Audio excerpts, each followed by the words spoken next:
तो हम अपना श्लोका को एक बार पढ़ लेते हैं। हरे कृष्णा कृष्ण कृष्ण हरे हरे, हरे राम राम राम हरे हरे, हरे कृष्णा कृष्ण कृष्ण हरे हरे, हरे राम राम राम हरे हरे, हरे कृष्ण कृष्ण कृष्ण हरे हरे, हरे राम राम राम हरे कृष्ण कृष्ण कृष्ण हरे हरे, हरे राम राम राम हरे हरे, हरे कृष्ण कृष्ण कृष्ण हरे हरे, हरे राम राम राम हरे हरे, हरे कृष्ण कृष्ण कृष्ण हरे हरे, हरे राम राम राम हरे हरे, हरे कृष्ण कृष्ण कृष्ण हरे हरे, हरे राम राम राम हरे हरे, हरे कृष्णा कृष्ण कृष्ण हरे हरे, हरे राम हरे हरे,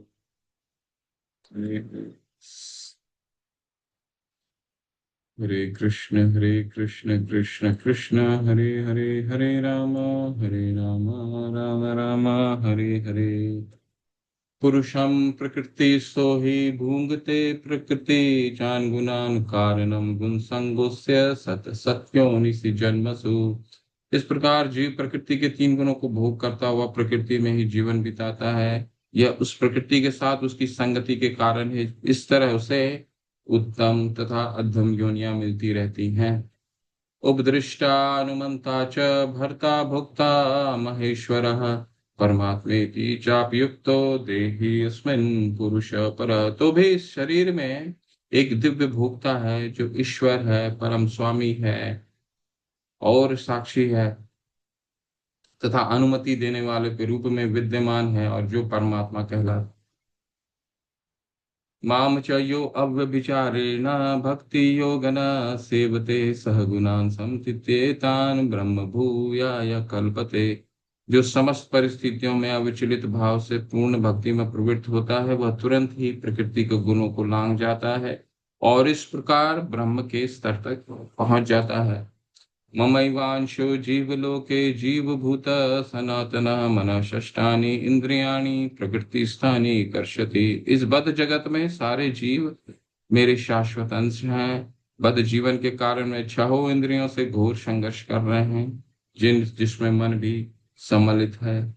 सर्वस्व चाहम हृदय सन्निविष्टो मत स्मृतिर्ज्ञानमपोहनम च, वेदेश सर्व अहमेव वेद्यो वेदांत कृद्वेद दिवदेव च। मैं प्रत्येक जीव के हृदय में आसीन हूँ और मुझसे ही स्मृति ज्ञान तथा विस्मृति होती है।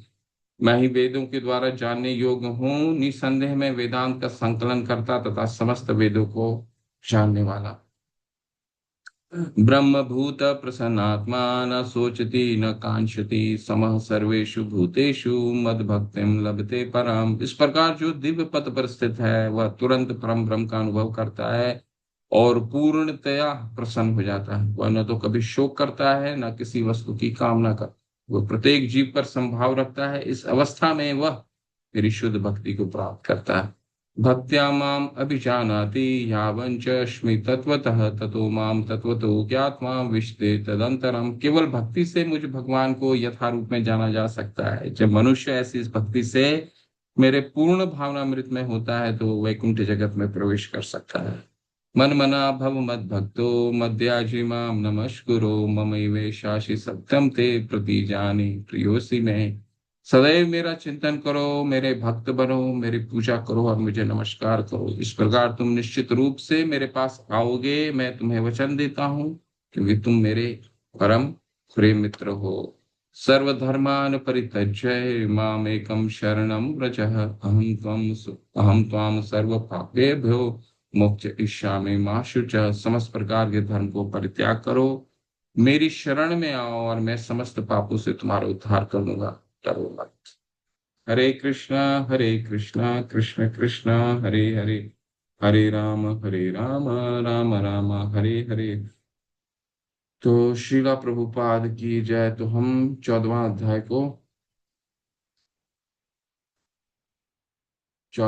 को हम कंटिन्यू करते हैं, कोशिश करते हैं आज संपन्न करें उस। तो हम क्या पढ़ रहे हैं?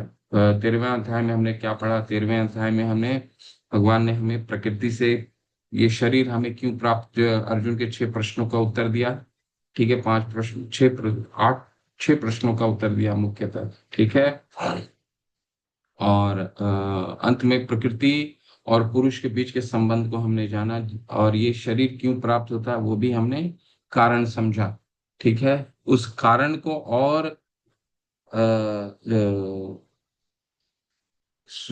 उस कारण को और डिटेल में और विस्तार से जानने के लिए 14वां अध्याय कहा गया है, जिससे हम ये जान सकें कि ये जो शरीर है ये हमें प्राप्त होता है। ये तो हमने कारण तो जान लिया, कारणम गुण संगोस्य कार्य कारण कृतत्व हेतु प्रकृति रुचिते। ये प्रकृति के हेतु, कॉज एंड इफेक्ट के हेतु हमें ये शरीर प्राप्त होता है। लेकिन किस तरीके से हम प्रकृति के साथ अपना व्यवहार करते हैं ये 14वां अध्याय हमें बताता है, किन गुणों के साथ रहकर।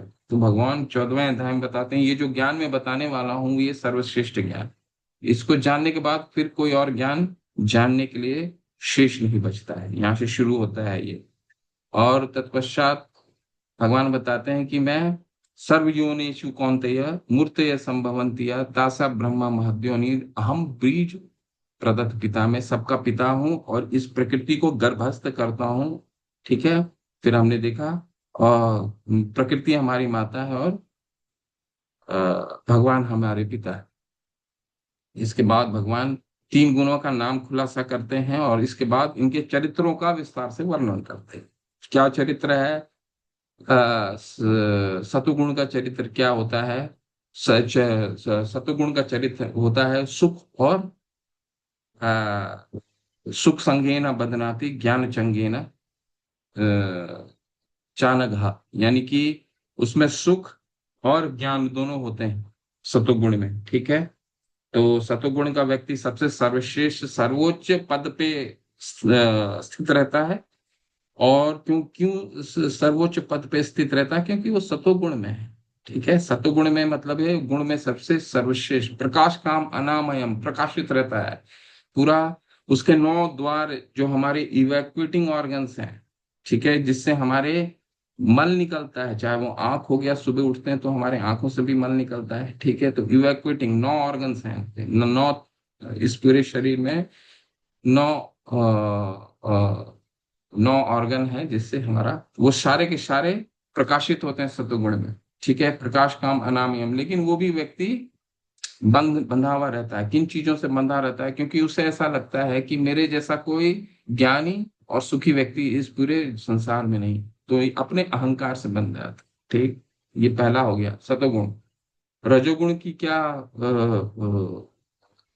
आप सभी लोग वीडियो ऑन करके करें, क्योंकि नहीं तो समझ नहीं आता है कि सिर्फ मोनोलॉग नहीं होना चाहिए, यानी एक तरीके एक तरफ से डायलॉग नहीं होना चाहिए। भाग नहीं लेंगे तो फिर इस चर्चा को नहीं समझ सकते।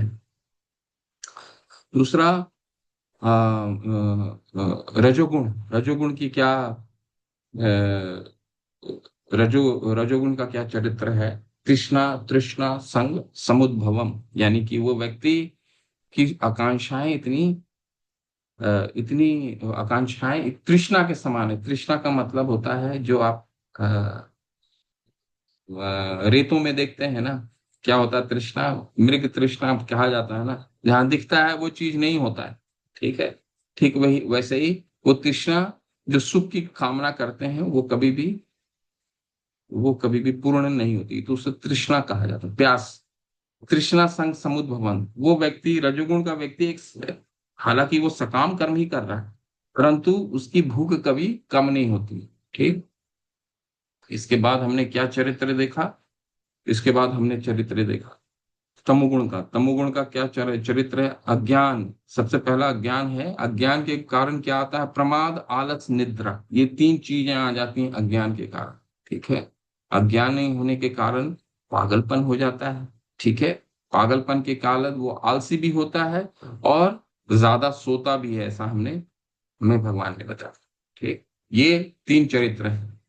ठीक है, और इसके बाद फिर इस चरित्र का और कैसे विस्तार हमने पढ़ा। भगवान ने बताया कि ये तीन गुण जो है हर व्यक्ति में हर समय मौजूद होते हैं, और इन तीनों में स्पर्धा चलती रहती है।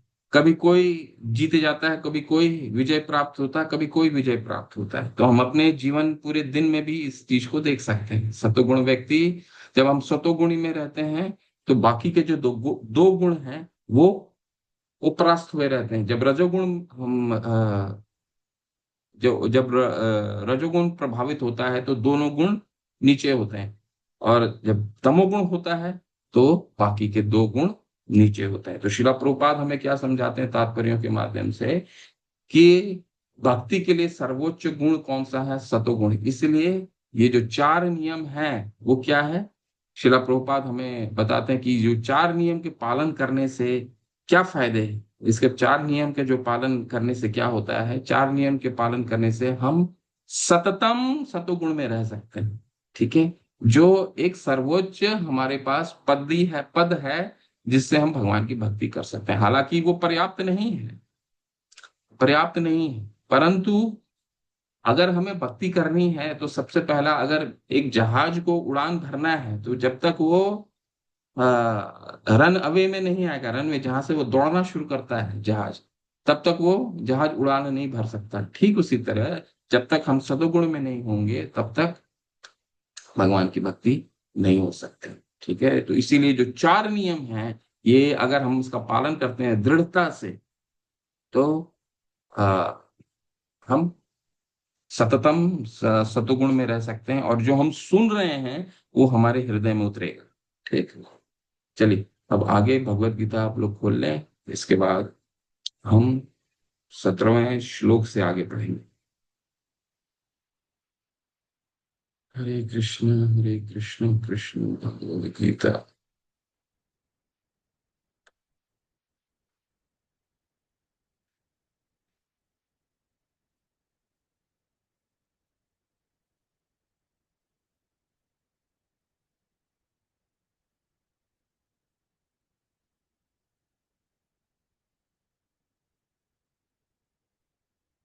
हरे कृष्णा कृष्ण कृष्ण हरे हरे, हरे राम राम राम हरे हरे।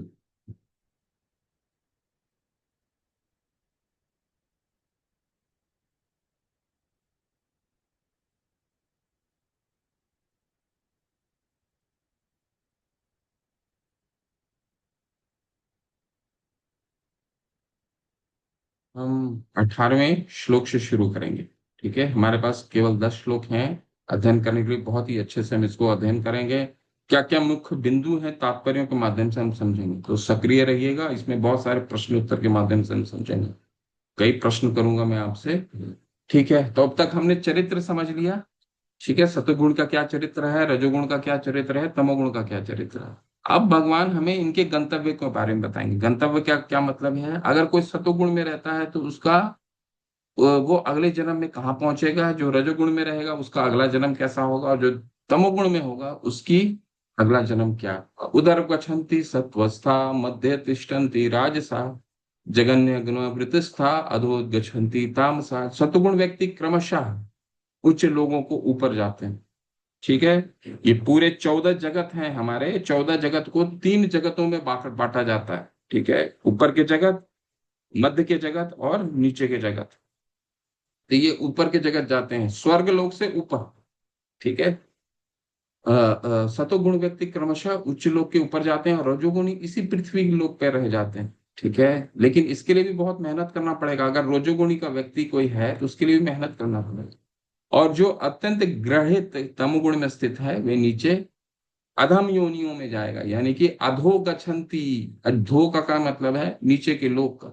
ठीक है, उधर मतलब है ऊपर के लोक। ठीक है, मध्य मतलब है बीच के लोक।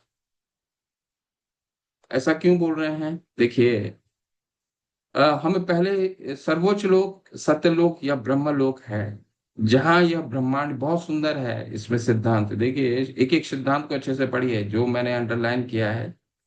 जीवों में जिस मात्रा में सतुगुण का विकास होता है, उसी के अनुसार उसे विभिन्न स्वर्ग लोक में भेजा जाता है। ठीक है। सर्वोच्च लोक सत्यलोक या ब्रह्मलोक है, जहां इस ब्रह्मांड के प्रधान व्यक्ति ब्रह्मा जी निवास करते हैं। हम पहले ही देख चुके हैं कि ब्रह्मलोक में जिस प्रकार जीवन की आश्चर्यजनक परिस्थिति है, उसका अनुमान करना कठिन है। तो ये कौन सा आश्चर्यजनक परिस्थिति की बात कर रहे हैं भगवान श्रील प्रभुपाद? सत्यलोक में आश्चर्यजनक स्थिति है, ऐसा क्या, क्यों ऐसा कह रहे हैं? ये शब्द क्यों इस्तेमाल किया गया है? श्रील प्रभुपाद ने ऐसा हमें कहाँ बताया है कि सत्यलोक में आश्चर्यजनक की स्थिति है? तो ऐसे इन चर्चाओं के माध्यम से हम सुन समझेंगे कहाँ बताया, बताइए आश्चर्यजनक स्थिति ये क्यों शब्द का इस्तेमाल कर रहे हैं श्रील प्रभुपाद? हम पहले ही देख चुके हैं कि ब्रह्मलोक में जिस प्रकार जीवन की आश्चर्यजनक परिस्थिति है, उसका अनुमान करना कठिन है।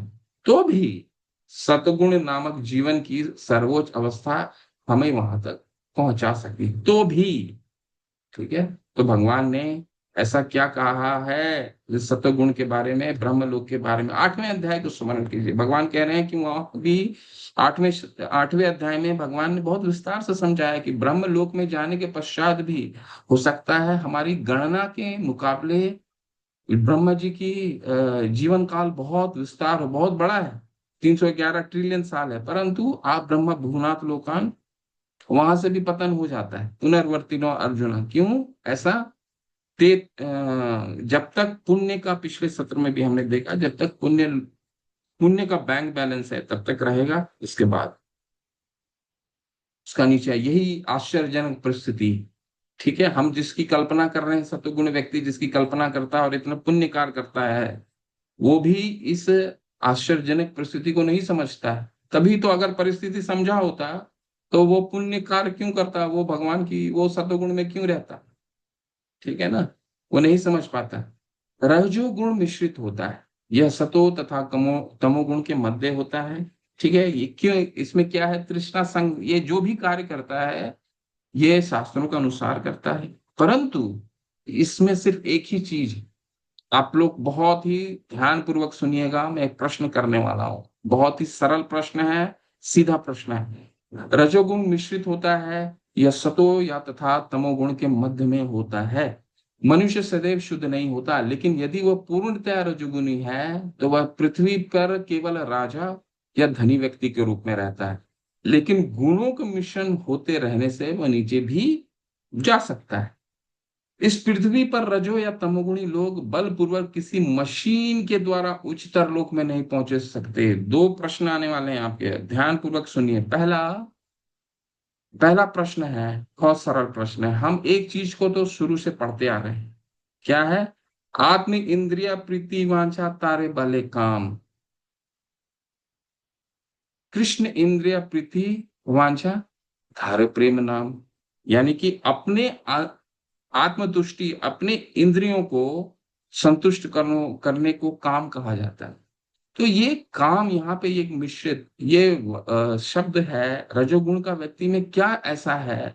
अवगुण हम तो पढ़ लिया हमने, तृष्णा संग समुद्भवन, वो आसक्ति उसकी इतनी होती है अपने धन, अपने परिवार, अपने घर, अपने समाज, वो सारे कार्य शास्त्रों के अनुसार करता है। मंदिर का दर्शन भी करता है, लेकिन ये मंदिर का दर्शन क्यों करने जाएगा? तिरुपति में जाएगा, बहुत सारे पैसे भी देगा, लेकिन भगवान से मांगेगा भी कि मैं जो लाख रुपया दिया हूँ उसको 5 लाख रुपया कर दीजिए। कोई ऐसा गलत कार्य नहीं कर रहा है रजोगुण का भाई। तो आप, अभी मैंने उदाहरण भी दे दिया, अभी आपको समझाना है मुझे, ये सेंस ग्रेटिफिकेशन, अपने इंद्रियों को तुष्ट करना, क्या से आप क्या समझते हैं? बहुत ही सरल प्रश्न है। ये गीता का ज्ञान यहीं से शुरू होता है। अपने इंद्रियों को तुष्ट करना का क्या मतलब होता है? और दूसरा प्रश्न आएगा, मशीन से नहीं पहुंच सकते। ठीक है, इस पे प्रश्न कई। अपने इंद्रियों को तुष्ट करना से हम क्या समझते हैं? अभी तक हम 14 अध्याय में पहुंच गए हैं। भगवान ने हर जगह बोला है कि देहात्म बुद्धि है। ठीक है, अपने इंद्रियों को तुष्टि करने में तुम शारीरिक बोध रहेगा, इससे हम समझते क्या है, बताइए। हरे कृष्णा। अपने इंद्रियों को तुष्टि करने से हम क्या समझते हैं, बहुत ही सरल प्रश्न है। हैंड रेस करके समझाइए, नहीं तो मैं आगे नहीं बढ़ूंगा। क्योंकि हम भगवत गीता में अगर इसको समझना हमें जरूरी है, अपने इंद्रियों को तुष्टि का क्या मतलब समझते हैं। जी प्रभु, सुंदर प्रभु, हरे कृष्ण, बताएं प्लीज। हरे कृष्णा प्रभु जी।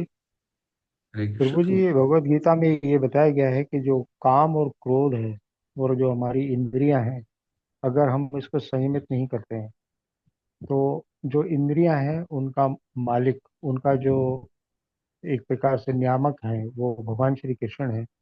तो अगर उनके पद चिन्हों पर ही हम चलेंगे, उनको हम गुरु मानकर आगे बढ़ेंगे, तभी हम हमें संतुष्टि होगी और हम अपने इंद्रियों पर नियंत्रण कर पाएंगे, तभी हम आगे बढ़ जाएंगे और सतोगुण में स्थित रहेंगे।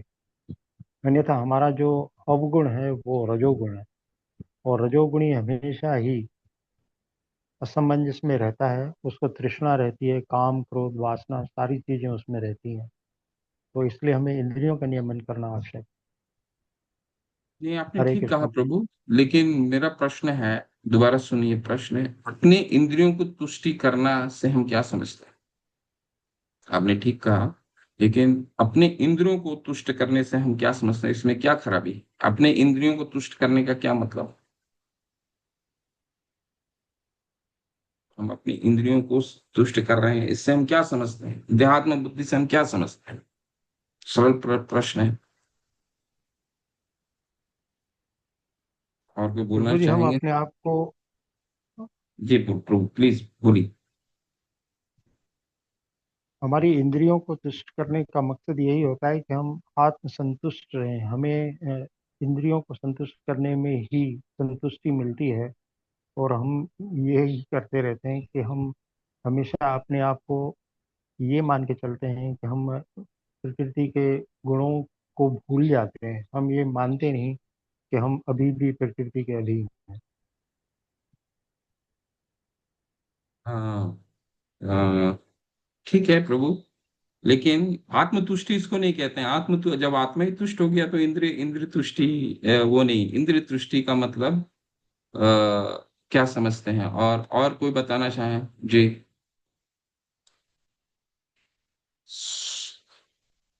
कोई नहीं, हाँ, नुपुर नुपुर माता, हरे कृष्ण। हरे कृष्णा प्रभु जी। हरे कृष्ण। सभी को हरे कृष्णा, सादर प्रणाम प्रभु जी। इंद्रिय तृप्ति का मतलब या तुष्ट या अपने इंद्रियों को प्रसन्न करने का मतलब होता है जो हम भौतिक जगत में रहते हैं, हम मटेरियलिस्टिक जितना होते हैं हम उतना हमें चाहिए, मतलब हमें हमारी जो इच्छाएं हैं कभी भी समाप्त नहीं होती हैं, उनको तुष्ट करने में सारा समय निकाल देते हैं और भगवान की ओर हमारा जो मन या हमारा चित्त होना चाहिए वो कम हो जाता है, क्योंकि हम हमारा जो एनवायरनमेंट है या जो भगवान ने हमें मटेरियलिज्म दिया है, भगवान हमारा सारा जो समय है वो इंद्रिय तृप्ति में रह जाता है। इसलिए हम उसको तुष्ट करने में हमेशा लगे रहते हैं। जैसे कि फॉर एग्जाम्पल किसी का मतलब कोई सर्विस में है तो उसे लगता है कि मुझे आज इतनी सैलरी मिल रही है तो अभी थोड़ा सा और बढ़ जाए, तो एक ऑफिस छोड़ के दूसरे ऑफिस में ट्राई करते हैं, मतलब उसको आगे सिर्फ मटेरियलिज्म के ऊपर ही ध्यान रहता है। हरे कृष्णा प्रभु जी। हरे कृष्ण, बहुत सुंदर। तो अपनी इंद्रिय तुष्टि में माता आपसे दूसरा प्रश्न है। अपनी इंद्रिय तुष्टि में, अच्छा एक और डिवोटी ने हैंड रेस किया था, उनसे सुन लेते हैं। स्मिता, स्मृति महापात्रा। डी। जी माता स्मिता महापात्रा, आप बताएं प्लीज। राधे हरे प्रणाम कृष्ण। प्रभु जी। हरे कृष्ण। हरे प्रभु जी, मैं कृष्ण। कह रही थी कि इंद्रिया हमेशा अच्छा देखना चाहता है, टेस्टी खाना खाना चाहता है, तो उसका ध्यान हमेशा उसी तरफ रहता है कि सबसे अच्छा क्या है मैं ले लूं। तो वो उसी को डाइवर्ट करना है भगवान के चरणों में। हरे कृष्ण। हम्म, ठीक है हरे माता। कृष्णा अब प्रभु जी। प्रभु और किसी को देते हैं, मानसी माता को। अभी बहुत प्रश्न आएंगे, अभी दूसरा प्रश्न का भी आपको जवाब देना है। हरे हरे कृष्णा कृष्णा प्रभु जी। मानसी। हम्म। प्रभु जी, इंद्रियों को तुष्टि करना मतलब जो समझो एक बाल्टी है जिसमें नीचे से छेद है और उसको हम भरने की कोशिश कर रहे हैं, लेकिन इंद्रियां कभी भी तुष्ट नहीं होती हैं। जैसे अगर हमें स्वीट खाने का मन है तो हम स्वीट खा तो लेंगे, कुछ समय बाद फिर से हम लोग को वो एंगर होता है कि हम फिर से वो खाएं, होता है।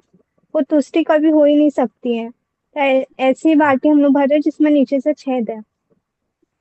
हम्म। तो इंद्र तुष्टि में माता, मैं दूसरा प्रश्न पे आता हूँ आपका। इंद्र तुष्टि में कृष्ण होते हैं या माइनस कृष्ण होते हैं? हाँ प्रभु जी, क्योंकि ये मतलब उपभोक्ता के रूप में हम लोग मतलब जो परम भोक्ता है उनको ना भोग करने की जगह पे हम लोग खुद ही भोग कर रहे हैं, उपभोक्ता कर रहे हैं। तो ओके। कभी भी ठीक इसमें टेस्टी नहीं हो सकता। ठीक है, यानी कि हम आप जो कहना चाह रहे हैं, आप लोग सब लोगों ने सही उत्तर दिया। कहने का मतलब है अपनी इंद्रियों को तुष्ट करना, उसमें कृष्ण नहीं है। ठीक। अब आपसे दूसरा प्रश्न करते हैं कि हमने भोजन बनाया, भगवान के लिए प्रसाद बनाया, प्रसाद बहुत अच्छा प्रसाद बनाया, रसगुल्ला बनाया, रसगुल्ले बना करके उसको भगवान को अर्पित किया और उसे ग्रहण किया।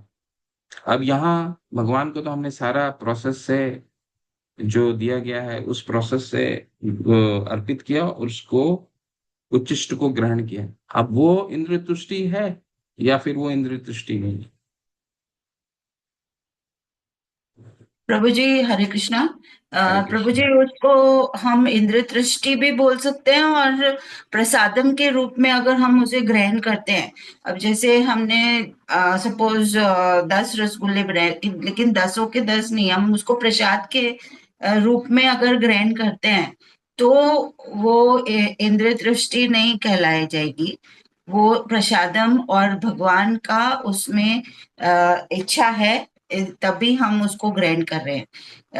भगवान उसमें प्रेजेंट है। अगर हम उसको सारा जो प्रसाद बनाए खुद ही खा ले, किसी को बांटे नहीं, तो वो तृष्णा बोली जाएगी, वो इंद्र दृष्टि बोली जाएगी। हरे हरे कृष्णा कृष्ण। प्रभु। इस प्रश्न को रखिए। ठीक है, जब हम 26 श्लोक में पहुंचेंगे तब इसको दोबारा इस उदाहरण के साथ उसको समझेंगे। ठीक है। बहुत सबने सही उत्तर दिया। इंद्र तुष्टि का मतलब होता है जिसमें कृष्ण नहीं। ठीक है।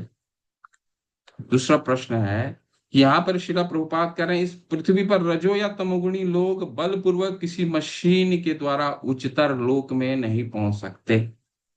बलपूर्वक, रॉकेट से, एरोप्लेन से, सैटेलाइट से। यहाँ शिला प्रभुपाद हमें समझाने की कोशिश कर रहे हैं। इसका क्या मतलब है कि मशीन से नहीं पहुंच सकते। कोशिश तो हम कर रहे हैं, नासा इतना खर्च कर रही है, भारत कई सैटेलाइट भेजते रहता है।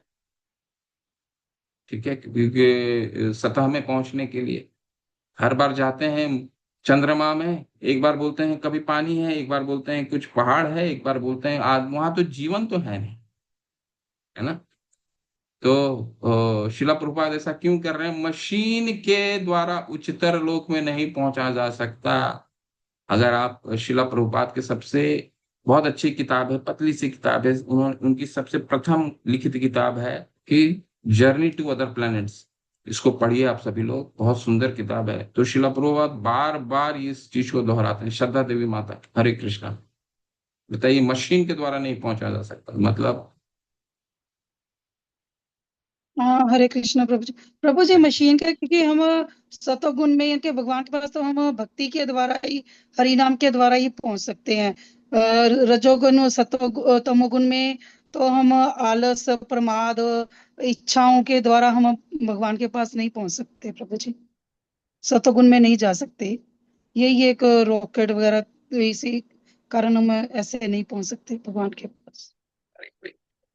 तो बहुत सुंदर माता, भगवान ने 9वें अध्याय में भी कहा है, यान्ति देवव्रता देवान पित्रम यान्ति पितृव्रता भूतानि यानि भूतेजा यान्ति मद्या जिनोपि माम, जो देवताओं के पूजा करते हैं वो देवलोक को जाएंगे।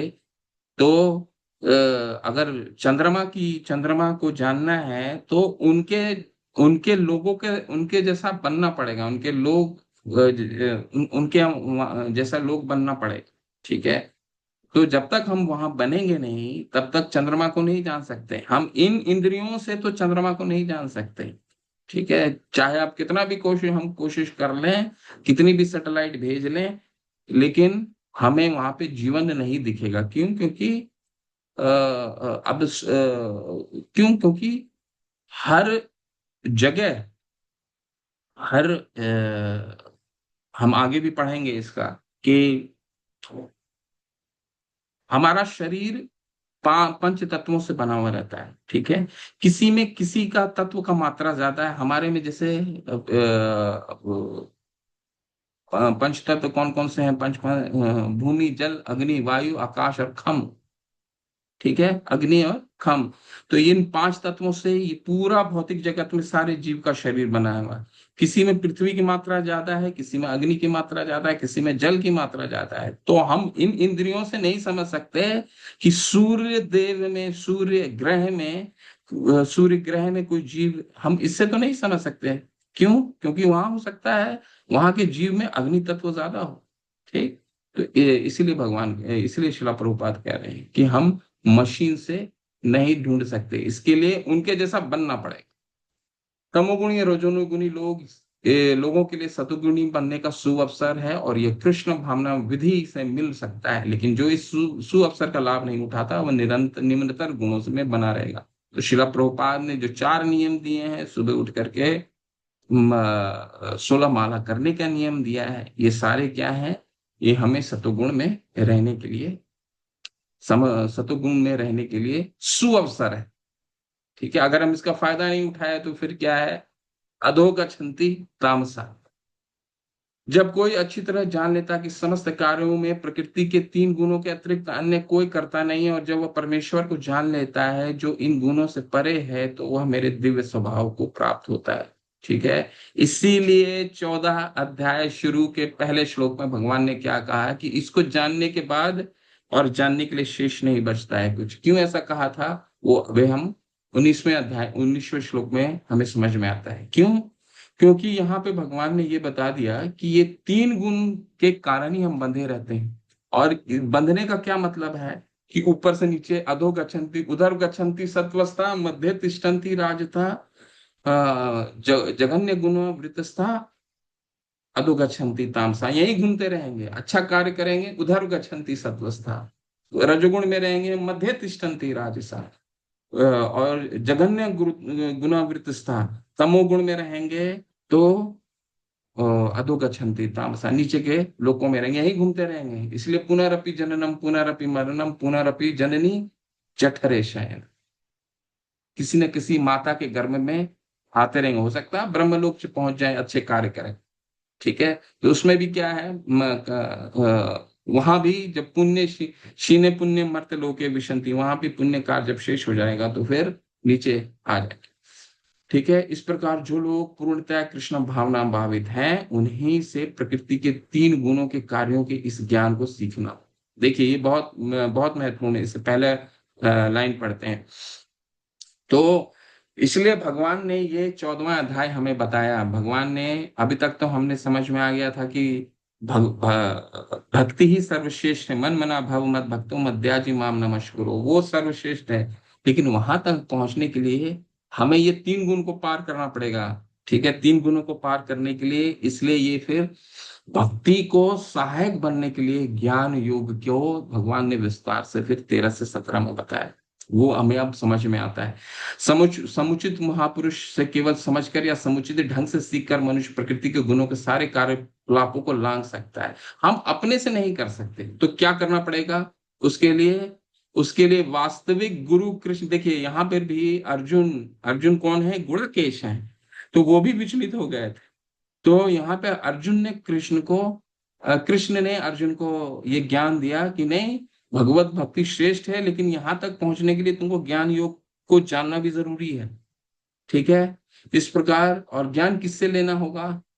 इसी प्रकार जो लोग पूर्णतया कृष्ण भावना भावित में है, इसको अंडरलाइन कीजिए, उन्हीं से प्रकृति के 3 गुणों के कार्य की इस ज्ञान को सीखना होता है। हम और किसी के पास जा नहीं सकते। जो प्रैक्टिस कर रहा है, जो व्यवहार में जो है, वही बता सकता है ना कि 3 गुणों को पार कौन कर सकता है। ठीक है।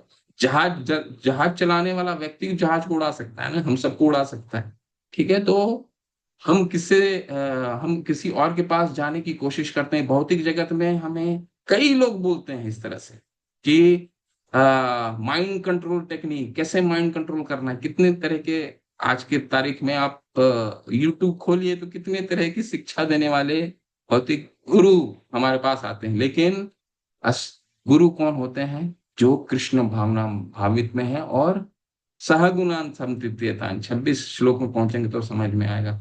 प्रमाणिक गुरु के उपदेश से जीव अपनी आध्यात्मिक स्थिति, अपने भौतिक शरीर, अपने इंद्रिय तथा प्रकृति के गुणों की अपनी बद अवस्था होने के बारे में जान सकता है। इसलिए शिला प्रभुपाद के वचनों को हमें दृढ़ता से लेना है, क्योंकि वो जो हमने फॉर्मूला दे रहे हैं, अगर ये हम फॉलो करते हैं, इनको हम व्यवहार में लाते हैं, शोल हमारा करते हैं, सुबह जल्दी उठते हैं, ब्रह्म मुहूर्त से पहले अपने राउंड खत्म कर लेते हैं, जो हमारी कक्षाएं हैं उसको ध्यान पूर्वक सुनते हैं, तो क्या है, वो हम सदैव सतगुण में रहेंगे। और यही तरीका है जिससे हम इस गुण को पार कर सकते हैं। ठीक है। वह इन गुणों को जगड़ने में वस्तुतः जीव विभिन्न कर्मों का कर्ता नहीं होता। बहुत सुंदर है यहाँ पे। उसे बाध्य होकर कर्म करना पड़ता है, क्योंकि यह विशेष प्रकार के शरीर में स्थित है जिसका संचालन प्रकृति का कई गुण करता है।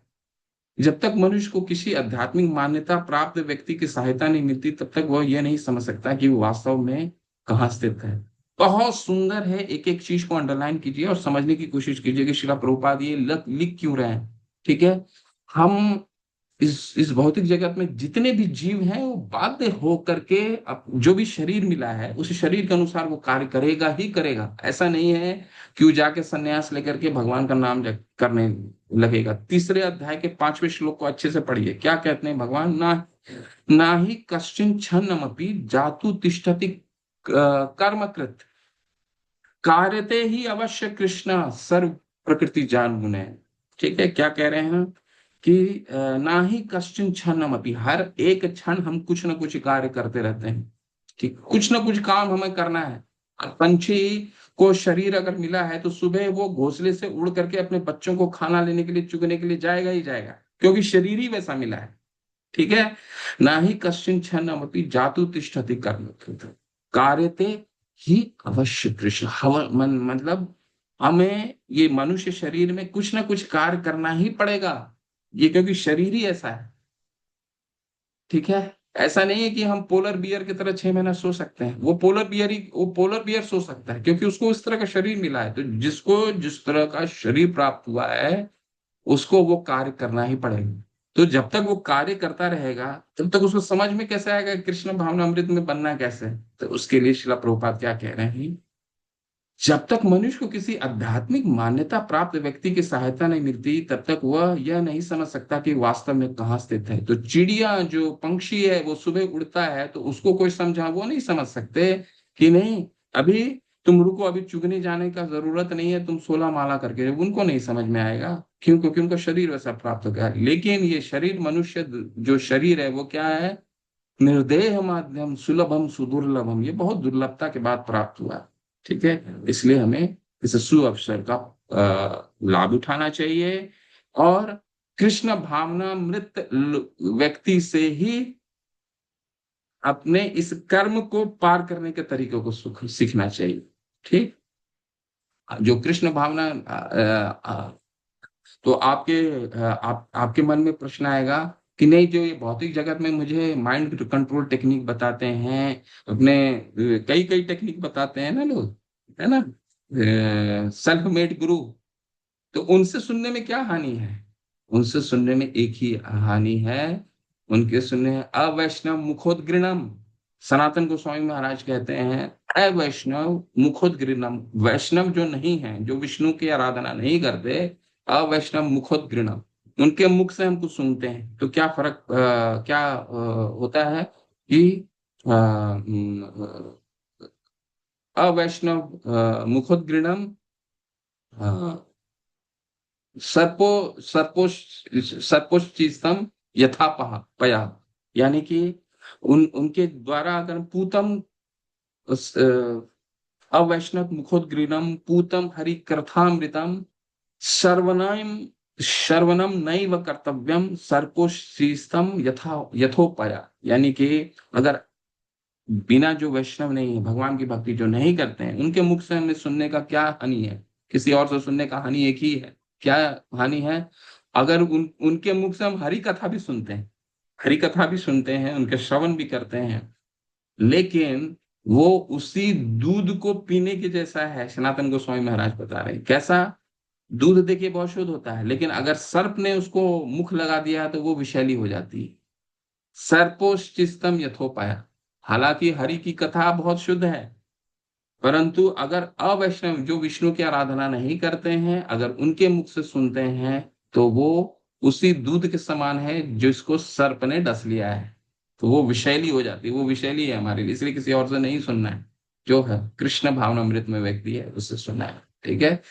जब देहधारी जीव भौतिक शरीर के से संबंध इन तीनों गुणों को लांघने को समर्थ होता है, तो वह जन्म मृत्यु बुढ़ापा और अनेक कष्टों से मुक्त हो जाता है और इस जीवन में अमृत का भोग करता है। तो शिला प्रभुपाद इस जीवन में वह इस शरीर में आध्यात्मिक जीवन का शुभ भोग कर सकता है, क्योंकि इस शरीर के बाद उसको वैकुंठ जाना निश्चित है। शिला प्रभुपाद देखिए एक स्टेप और आगे बढ़ते हैं। वैकुंठ जाना तो दूर की बात है, वो शरीर त्यागने के बाद है, वो जाएंगे तब। लेकिन हम तत्कालीन शरीर में भी मृत्युहीन हो सकते हैं, ऐसा शिला प्रभुपाद बताते हैं। कैसे हो सकते हैं? हमारा शरीर दो है, डेथलेस, दो शरीर है। क्या है? साधक शरीर और सिद्ध शरीर। सिद्ध देह, साधक देह। अभी जो हम जिस देह में हम साधना कर रहे हैं, वो शारीरिक, यानी कि शरीर से पहचान करता है। मेरा नाम ये है, मेरा ओहदा ये है, मेरा ये है, ठीक है, मैं इस समाज में ये प्रतिष्ठा है, ये शारीरिक है। लेकिन साधना कर रहे हैं, साधना साधक देह कहा जाता है। लेकिन शिला प्रभुपाद हमें ये कह रहे हैं कि अगर गुण पार कर गए, तो हम इसी शरीर में सिद्ध अवस्था में आ जाएंगे। सिद्ध अवस्था में आने के लिए यानी कि मृत्युहीन हो जाएंगे, फिर ये शरीर का बोध ही नहीं रहेगा। ठीक है। तो इसको कैसे समझें? इसको जब हम आगे पढ़ेंगे तो अब समझेंगे। इसको बस इस पॉइंट को याद रखिएगा कि शिला प्रभुपाद ने यहाँ क्या बताया। सिद्ध देह, साधक देह। हमें अगले जन्म की तो तैयारी करनी है ही, इस जन्म में ही हम सिद्ध हो सकते हैं। अब अर्जुन का प्रश्न बहुत महत्वपूर्ण प्रश्न है। क्या प्रश्न है? देखिए 3 प्रश्न है। अच्छा प्रभु बोल रहे हैं, भगवान से पूछ रहे हैं, हे भगवान, जो इन तीनों गुणों से परे है, जो सिद्ध अवस्था में है, साधक देह को पार कर गया, वो किन लक्षणों के द्वारा जाना जा सकता है? उसको कैसे पहचाने? वो हमारे बीच में ही रहता है, उसको पहचाने कैसे? अगर कोई सिद्ध अवस्था में कैसे पहचाने? उसका आचरण कैसा है? वो दूसरों के साथ कैसा व्यवहार करता है? और वो प्रकृति के गुणों को किस प्रकार लांघता है? अभी तक तो हमने पढ़ लिया कि ये प्रकृति को, ये समझ में आ गया। शिला प्रभुपाद ने हमने ये बता दिया कि तीनों गुणों में अगर रहेंगे तो उधर गच्छन्ति, ऊपर से नीचे ही, बस ऊपर से नीचे ही आते रहेंगे। उधर गच्छन्ति सत्वस्था, मध्य तिष्ठन्ति राजसा, जगन्य गुणों वृतस्था, अधो गच्छन्ति साम। यही बस चलते रहेंगे, ऊपर से नीचे, ऊपर से बीच, बीच से नीचे, यही घूमते रहेंगे। लेकिन इसको पार करेंगे तो अब अर्जुन की जिज्ञासा हो जाती है, अच्छा बताएं कि किन लक्षणों से जाना जाता है, कैसे इनको पहचाने, ये कैसे दूसरे के साथ आचरण करता है और पार कैसे करता है, उनको पार क्या करता है? कितना महत्वपूर्ण प्रश्न, कितना सुंदर प्रश्न है। अब बहुत ही सुंदर आने वाला है। शिला भगवान अभी बताने वाले हैं इन 3 श्लोकों में 22, 23, 24, 25 क्या बताने वाले हैं? 2 प्रश्न के उत्तर बताएंगे। ठीक है। क्या प्रश्न के उत्तर है? इनको कैसे पहचाने, आचरण क्या है? भगवान ने कहा, हे पांडुपुत्र, जो प्रकाश, आसक्ति तथा मोह की उपस्थिति होने पर न तो उनसे घृणा करता है और न लुप्त हो जाने पर उनकी इच्छा करता है। इसको पढ़ना बहुत आसान है, इसको प्रैक्टिस में लाना कि कैसा कठिन है वो हम आगे पढ़ेंगे। इसको कैसे देखा जा सकता है? जो प्रकाश, आसक्ति तथा मोह की उपस्थिति पर न तो उनसे घृणा करता है, न तो लुप्त हो जाने पर उनकी इच्छा करता है। जो भौतिक गुणों की इन समस्त प्रक्रियाओं से निश्चल तथा अविचलित रहता है और यह जानकर कि केवल गुण क्रियाशील हैं, उदासीन तथा दिव्य बना रहता है। जो अपने में स्थित है, सुख दुख की एक समान मानता है, जो मिट्टी को ढेले, पत्थर एवं स्वर्ण को। देखिए पहला ये जो है, जो मैंने अंडरलाइन किया है, ये क्या है? ये है उनके गुण, किस चरित्र से जाना जाता है। लेकिन वो आचरण कैसे करता है? आचरण देखिए, वो उदासीन तथा दिव्य बना रहता है। कोई कुछ भी हो जाए उदासीन रहता है। जज क्या है? जज हमेशा उदासीन रहता है। कोई गुनाह करके आया हो, कोई बहुत बड़ा अपराधी हो या कोई अपराध नहीं भी किया हुआ, वो जब जजमेंट देते हैं तो वो उससे उदासीन रहते हैं, उससे कहीं आसक्त नहीं होते। तो ये जो ये तीन गुणों को जो पार कर जाता है, किसी चीज पे उदासीन रहता है। हम आगे पढ़ेंगे। अपने में स्थित है और सुख दुख की को एक समान मानता है। बहुत कठिन चीज है, इसको ग्रहण करने का प्रयास कीजिए। और आपसे कई अभी अभी चर्चा करेंगे कि इसको कहाँ ऐसा उदाहरण पाया जाता है।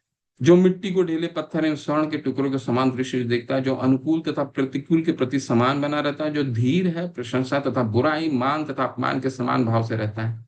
ये तभी संभव है जब शारीरिक साधक देह से छूटकर सिद्ध देह में आ जाए कोई व्यक्ति। जो शत्रु तथा मित्र के साथ समान व्यवहार करता है, जिसने सारे भौतिक कार्यों को परित्याग कर दिया है, ऐसे व्यक्ति को प्रकृति के गुणों से अतीत कहते हैं। ये है आचरण और लक्षण। वह न तो किसी से ईर्ष्या करता है और न किसी वस्तु के लिए ललाहित रहता है। हमने क्या उदाहरण लिया था? माता ने बोला कि प्रसाद को ही अगर हम, रसगुल्ले को अगर भगवान का प्रसाद समझ करके ग्रहण करें, अपने गुरु के दिए हुए, गुरु को ग्रहण किए हुए, हम पहले क्या करते हैं? हमने गुरु को अर्पित करते हैं, गुरु, ताकि गुरु हमारे तो भगवान लेंगे नहीं, क्योंकि हम देहात्म बुद्धि हैं, तो हमारे से प्रसाद तो लेंगे नहीं, हमारे में वो प्रेमा भक्ति भी नहीं है। तो हम क्या करते हैं? सबसे पहले गुरु को अर्पित करते हैं, ताकि गुरु हमारी हमारी प्रार्थना भगवान तक लेकर के जाएं। ठीक है?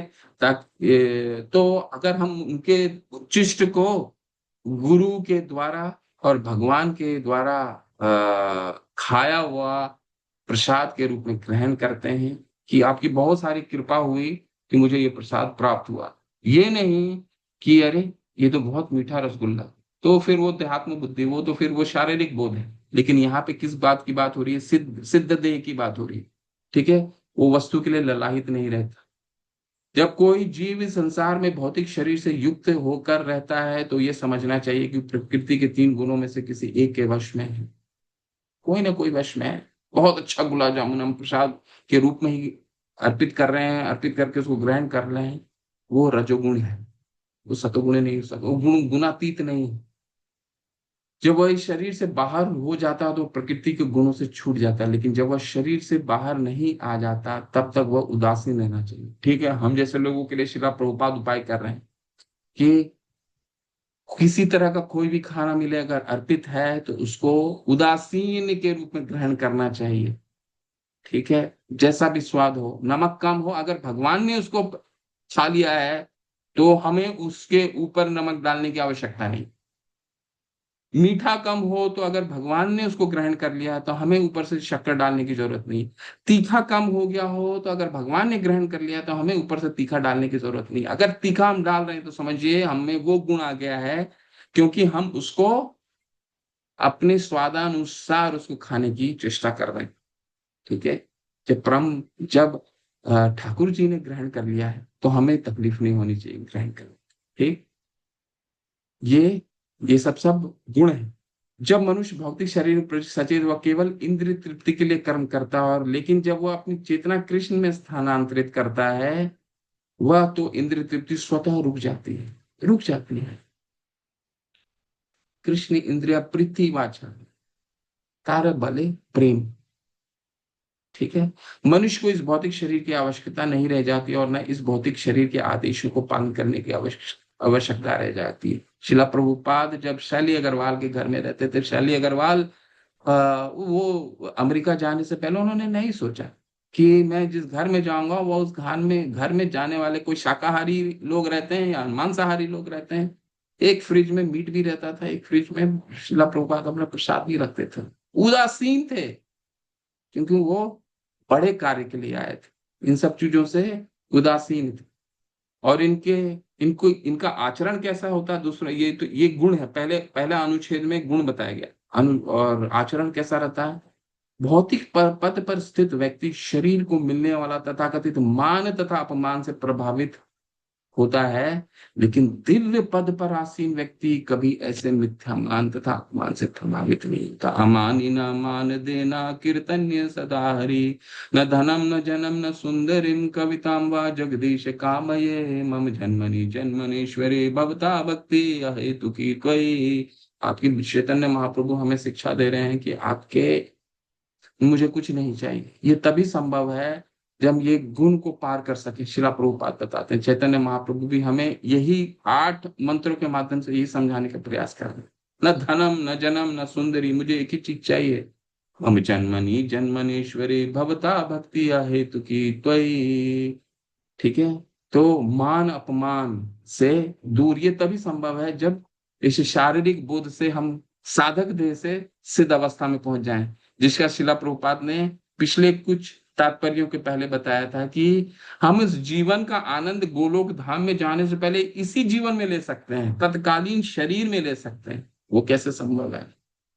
सिद्ध अवस्था में, सिद्ध अवस्था में मान अपमान से परे। ठीक है, कोई मान नहीं कि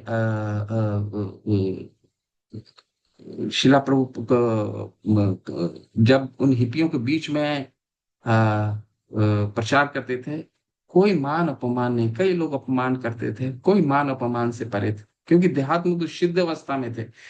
वह संभाव होने वाला सारी वस्तुओं के समान धरातल पर दिखता है, सारी वस्तुओं को समान धरातल पर दिखता है, चाहे मर्सिडीज से जाए, चाहे जहाज से जाए, चाहे किसी चीज पे जाए वो। ठीक है, सभी को समान स्तर पे देखता है, क्योंकि उनका उद्देश्य होता है कि जितनी जल्दी पहुंचे उतनी जल्दी उतना ज्यादा प्रचार होगा। ये नहीं कि मुझे ये गाड़ी चाहिए, नहीं। परम पूज्य गोपाल कृष्ण महाराज जीवन में कभी भी एसी उन्होंने नहीं चलाया, और 2 रेगुलेटर, दिल्ली की भीषण गर्मी में 2 रेगुलेटर के 2 या 3 पंखे, 3 रेगुलेटर से ज्यादा उन्होंने कभी नहीं चलाया। ठीक है, जब डिवोटी बोलने जाते थे चला देने, ठीक ठीक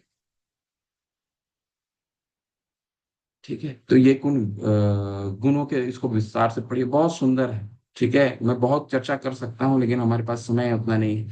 एक और कुछ पॉइंट बता देता हूँ। चाहे वो पत्थर हो, जो कृष्ण भावना भावित में कर्तव्य के अनुकूल है, अन्यथा उसे किसी भौतिक वस्तु की आवश्यकता नहीं रहती, चाहे वो पत्थर हो या सोना, किसी चीज की आवश्यकता नहीं। सारी चीज ऋषिकेन ऋषिकेशा सेवनम भक्ति रुच्यते। ठीक है, तो सब भगवान की सेवा में अर्पित करते हैं। अनासक्त विषयान यथारूम उपयुंजत निर्बंध कृष्ण संबंधे युक्तम वैराग्यम उच्यते। हर वस्तु से आसक्त, किसी भी वस्तु से आसक्त नहीं है। मर्सिडीज से चलना है तो भी भगवान के लिए कहीं कीर्तन करना है तब जाना है, नहीं तो मुझे कहीं किसी भी तरीके से लेके चलो। 45 डिग्री 40 डिग्री के टेम्परेचर में शिला प्रभुपाद वृंदावन से दिल्ली आते थे, ऐसे नहीं होते थे। कई मार्ग पैदल चलते थे, 8 किलोमीटर उस वृद्ध अवस्था में पैदल चलते थे। स्वयं बैक टू गॉड हेड, स्वयं उसके लेखांकित उसको लेखांकित करते थे, एडिट करते थे, छपवाते थे। सुबह का नाश्ता भी नहीं करते थे। ठीक है, दिल्ली जाते थे, छपवाते थे, उसको स्वयं बांटते थे। आधे लोग लेते थे, नहीं भी लेते थे और वापस आते थे। ठीक है, और यही शिला प्रभुपाद कल मर्सिडीज में जब गए तो लोगों ने बहुत प्रश्न उत्तर किया, रिपोर्टर ने। उन्होंने, उनका चित्त एक ही था। वो क्या थे? ध्यात्म बुद्धि से परे। जिस तरह वो 40 डिग्री के टेम्परेचर में जितना आनंद का अनुभव करते थे, वही आनंद की अनुभूति वो मर्सिडीज में भी करते। ठीक है, अब तीसरे प्रश्न का, सबसे महत्वपूर्ण प्रश्न का उत्तर क्या प्रश्न है? तीसरा प्रश्न की, ठीक है मैं तो समझ गया, अर्जुन के दो प्रश्न क्या थे, क्या गुण और क्या आचरण, वो हमने सीख लिया। अब तीसरा और सबसे महत्वपूर्ण प्रश्न, ये दो प्रश्न बहुत जरूरी है, इसको अंडरलाइन कर लीजिए, आपका मेमोराइजेशन श्लोक भी है। माम च यो अव्यभिचारेण, तीसरा प्रश्न का उत्तर है कि गुण को पार कैसे करते हैं। यो अव्यभिचारेण, इसको अंडरलाइन कीजिए, ठीक है, इसको अंडरलाइन कीजिए। माम च यो अव्यभिचारेण भक्ति योग न सेवते सह गुणान संतीत्यतान ब्रह्म भूयाय कल्पते। सिर्फ एक ही तरीके से हो सकता है, उसको यो अव्यभिचारेण होना पड़ेगा, यानी कि जो समस्त परिस्थितियों में अविचल भाव से पूर्ण भक्ति में प्रवृत्त होता है, 40 डिग्री के टेम्परेचर में भी करता है भगवान की भक्ति, उसी तरह से जिस तरह से मर्सिडीज में बैठ के करता है। जो समस्त परिस्थितियों में अविचलित भाव से पूर्ण भक्ति में प्रवृत्त होता है, वह तुरंत ही प्रकृति के गुणों को लांग जाता और इस प्रकार बाह्य के स्तर तक, ब्रह्म के स्तर तक पहुंच जाता। एक ही गुण है, यो विचारेण, एक ही तरीके से क्रॉस किया जा सकता है, किसी भी अवस्था में अविचलित भाव से भगवान की आराधना करो, ठीक है। और यहां यहां खत्म नहीं होती बातचीत, यहां पे क्या पहुंचता है वो, यहाँ पे ब्रह्म के स्तर तक पहुंचता है। ब्रह्म स्तर क्या है? पहला स्तर है भगवान को जानने का, ब्रह्मभूत प्रसन्न आत्मा। यहाँ भौतिक देहात्म बुद्धि से तो परे हो चुका होता है, भगवान को अभी नहीं जाना है, भगवान के पहले तत्व तक पहुंचा है, ब्रह्म के तत्व तक पहुंचा है। ब्रह्म क्या है? भगवान की कांति, तो वो प्रसन्न हो गया है वो। ब्रह्मभूत प्रसन्न आत्मा न सोचती न कांक्षती, क्योंकि शरीर शारीरिक बोध से दूर हो चुके हैं। मनुष्य को गुणों के कर्मों से विचलित नहीं होना चाहिए, उसे चाहिए कि अपनी चेतना ऐसे कार्यों में न लगाकर उसे कृष्ण कार्यों में लगाए। दिन भर हमें अपने एक एक चीज जो हम करते हैं उसको नोट कीजिए, और नोट करने के बाद उसको ये समझिए कि क्या कार्य हमें कृष्ण से जोड़ता है और क्या कार्य हमें उनसे दूर करता है। ये न के न प्रकारे न मन कृष्ण निवेश, या किसी न किसी तरह से मन को कृष्ण में लगा कर रखना। कुछ ऐसा नहीं देखना है, कुछ ऐसा नहीं सुनना है, चाहे वो 15 मिनट के लिए भी हो, आधे घंटे के लिए हो। यह नहीं कि भारत पाकिस्तान क्यों युद्ध कर रहा है, पाकिस्तान में कितना, हाँ जान लिया, शिला प्रभुपाद भी 5 मिनट के लिए समाचार सुनते थे, इससे ज्यादा नहीं। ये नहीं कि समाचार पत्र खोल करके 2 घंटे पढ़ रहे हैं, 1 घंटे पढ़ रहे हैं, नहीं, ठीक है। क्यों? क्योंकि हमारा कॉन्शियस नहीं, चेतना हमारी इससे दूषित होती है, ठीक है। तो विचलित नहीं होना है, उसे चाहिए कि अपनी चेतना ऐसे कार्यों में न लगा कर उसे कृष्ण कार्य में लगाए। कृष्ण कार्य भक्ति योग के नाम से विख्यात है, जिनमें सदैव कृष्ण के लिए कार्य करना, जिस भी तरीके से मन को कृष्ण पे लगा के रखे, यही कृष्ण भावनामृत है। शिला प्रभुपाद ने जो भी प्रोग्राम दिया हमारे लिए, क्यों दिया है?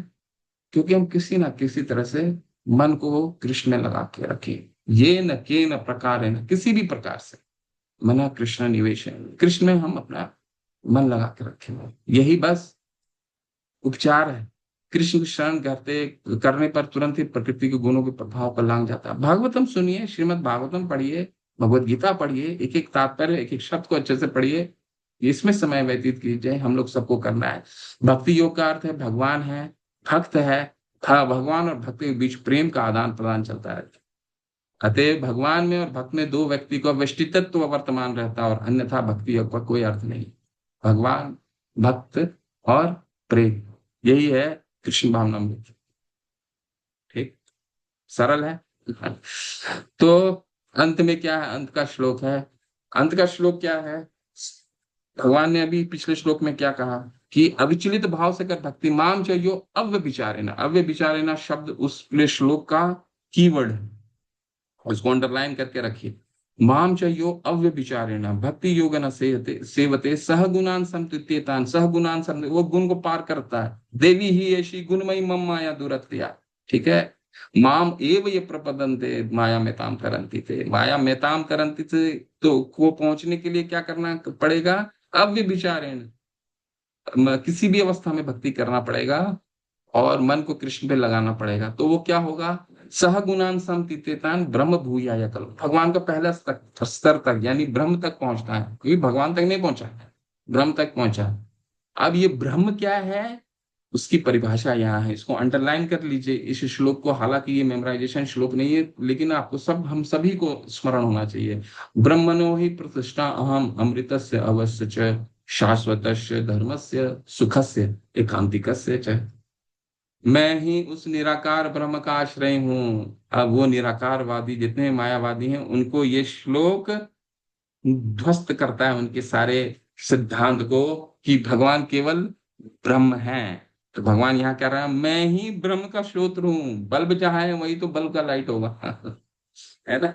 तो मैं ही इस निराकार ब्रह्म का आश्रय हूँ, जो अमर्त्व, अविनाशी तथा शाश्वत है और चरम सुख का स्वाभाविक पद है। ये तात्पर्य बहुत सुंदर है, बहुत तात्पर्य में बहुत कुछ हम डिस्कस कर सकते हैं, परंतु कुछ कुछ मुख्य बिंदु को डिस्कस करेंगे। ब्रह्म बोध के प्रति आत्म साक्षात्कार की दिशा में प्रथम अवस्था है, ठीक है। ब्रह्मेति परमात्मेति भगवान इति शब्द थे, ठीक है।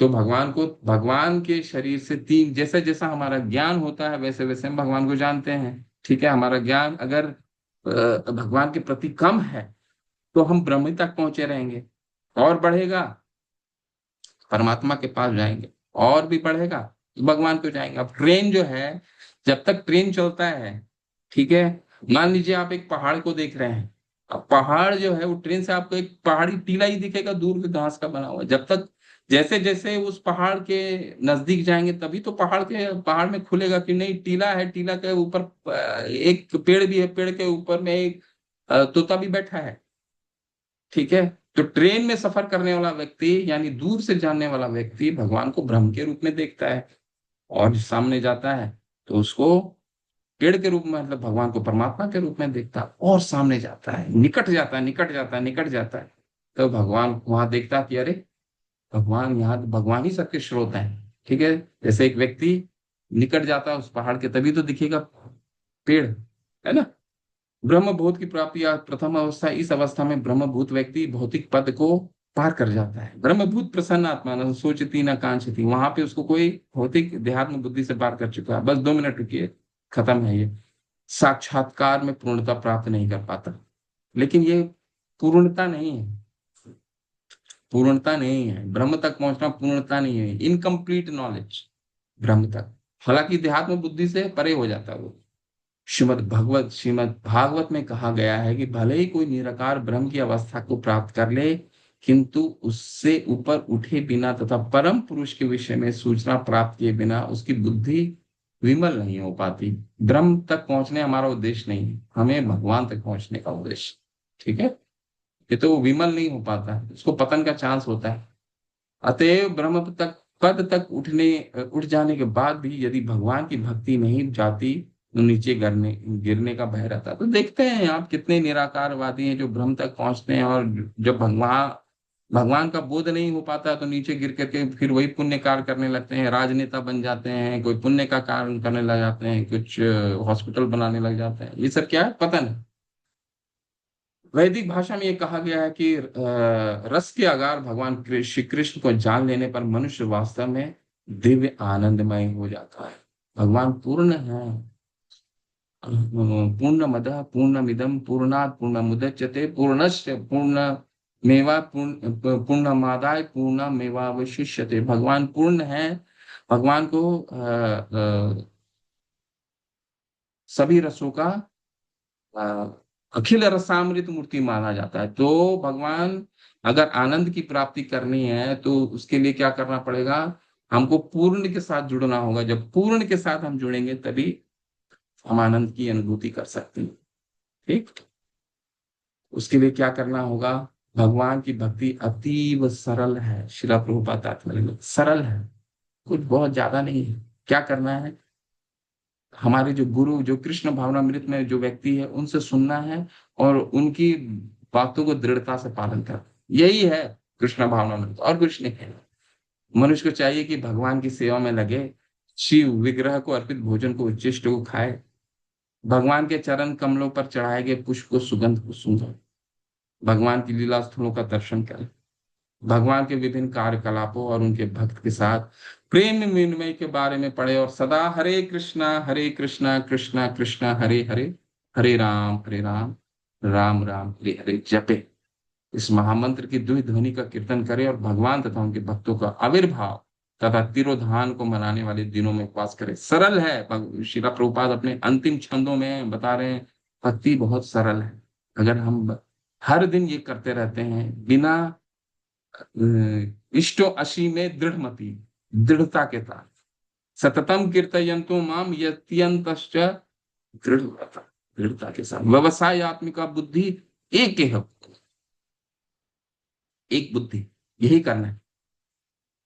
ऐसा करने से मनुष्य समस्त भौतिक गतिविधियों से विरक्त हो जाएगा। इस प्रकार जो व्यक्ति अपने को ब्रह्म ज्योति या ब्रह्म बोध के विभिन्न प्रकारों में स्थित रह सकता है, कर सकता है, वह गुणात्मक रूप से भगवान की तुल्य। ठीक है, हरे कृष्ण। श्रील प्रभुपाद की जय। आपका 14 अध्याय समाप्त होता है। हरे कृष्ण कृष्ण कृष्ण हरे हरे, हरे राम राम राम हरे। अगले सत्र में हम 15वें अध्याय को करेंगे, पुरुषोत्तम योग। उसको पढ़ के आइएगा, बहुत सुंदर अध्याय है पुरुषोत्तम योग। बहुत छोटा अध्याय है, लेकिन एक एक शब्द, एक एक वर्ड हमारे लिए बहुत महत्व रखता है उस श्रील प्रभुपाद के तात्पर्य। और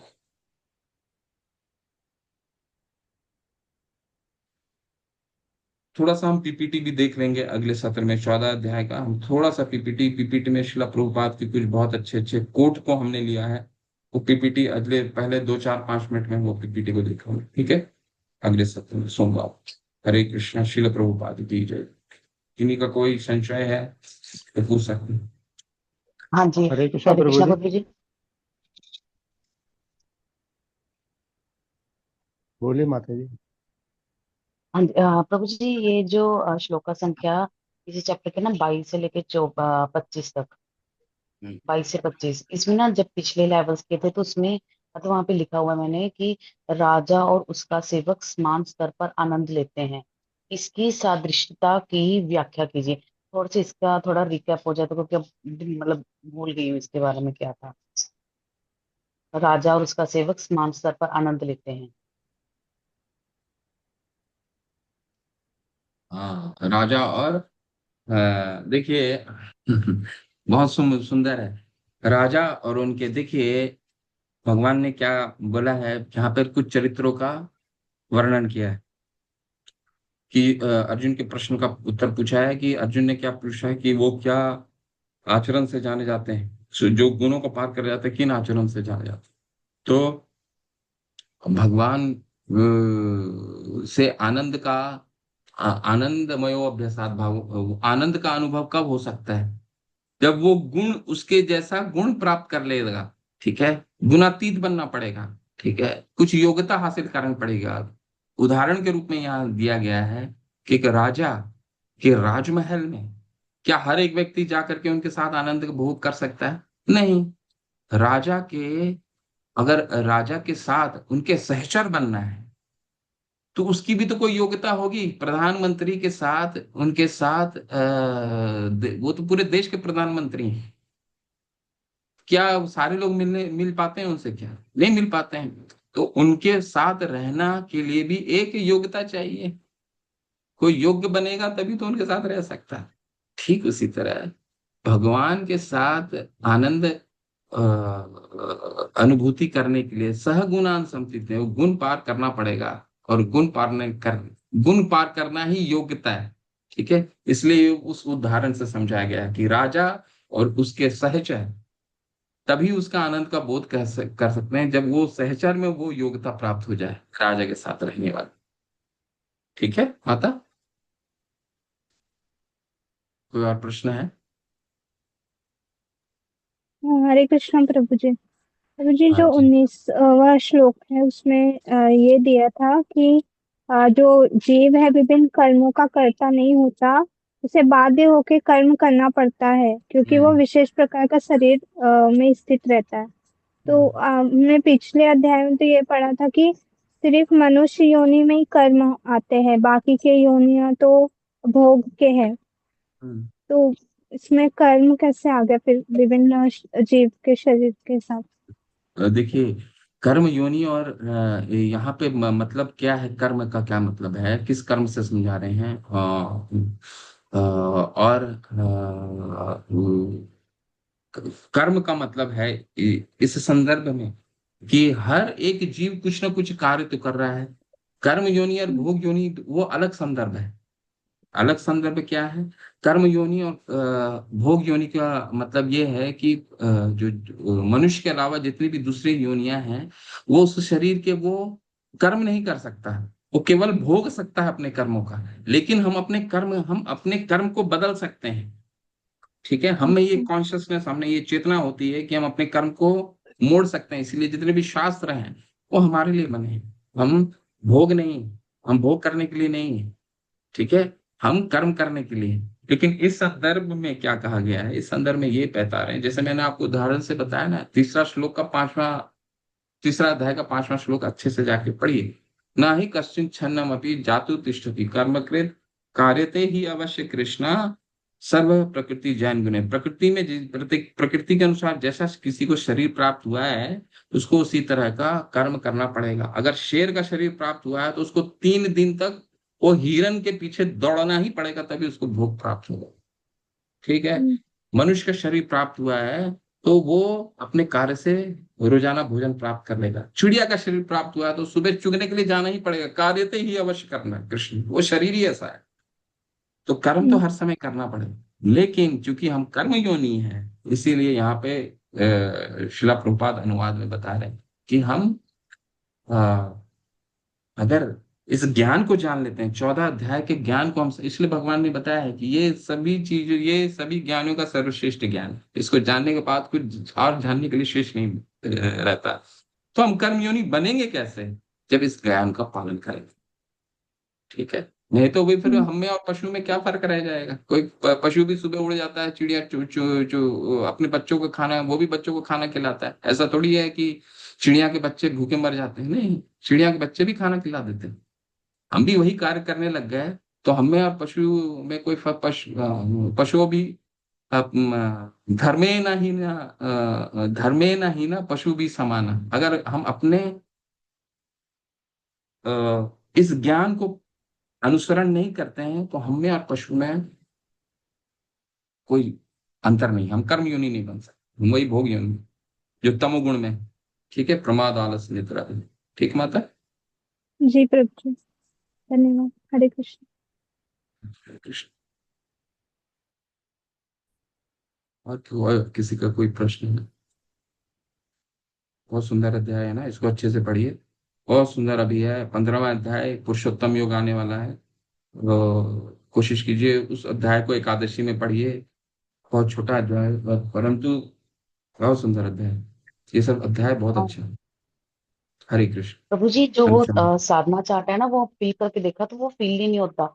ना तो लैपटॉप में फिल हो रहा है साधना चार्ट, ना ही वो मोबाइल में जो एक्सेल वाला था। अच्छा, वो माता उसपे मतलब लिखा भी ही नहीं जाता, कुछ भी नहीं, मतलब मेंशन ही नहीं किया जाता। जी प्रभु जी, मेरा भी नहीं हो रहा फिर। वो पुण्यवती माता गाइड करेंगी और थोड़ा देख लेंगे उसको। माता आप देख लीजिए इनकी साधना लिंक में क्या है। जी जी, आप ठीक। मुझे भेज दीजिए माता जी एक बार कोई वाला लिंक। अच्छा जी, माता ठीक से है, अभी भेज। गाइडेंस ले लीजिए, वो आप गाइड कर लेंगे। जी, और कोई प्रश्न हो? ठीक जी। वांछा कल्पतरुभ्यश्च कृपा सिंधुभ्य एव च पतितानां पावनेभ्यो वैष्णवेभ्यो नमो नमः। अनंत कोटि वैष्णव वृंद की जय, श्रील प्रभुपाद की जय, नमाचार्य श्री हरिदास ठाकुर की जय। निताय गौर प्रेमानंदे हरि। हरे कृष्ण। आप सभी को